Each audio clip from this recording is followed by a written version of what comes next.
দশম ওভারের সমাপ্তি। 10 ওভার শেষে ছুটি ক্লাবের রান। 4 উইকেটে উৎসব ও শিশু মেলা 2026-এর 8 দলীয় ডিউস ক্রিকেট প্রতিযোগিতার আজকে কোয়ালিফাই রাউন্ডের প্রথম ম্যাচ। এই প্রথম ম্যাচে মুখোমুখি হয়েছেন আজাদিন ক্লাব ও ছুটি কালচার ফোরাম। এখনো পর্যন্ত ছুটি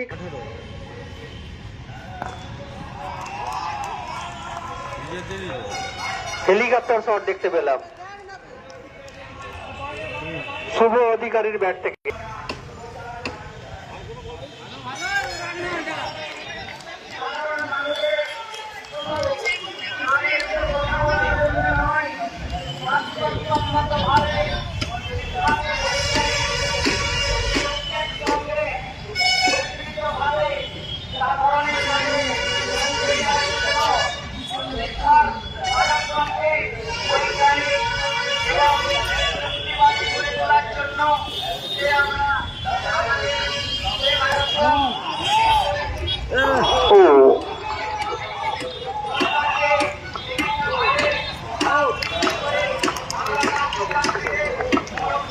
খুব সুন্দর একটি ফিল্ডিং এর নমুনা দেখতে পেলাম।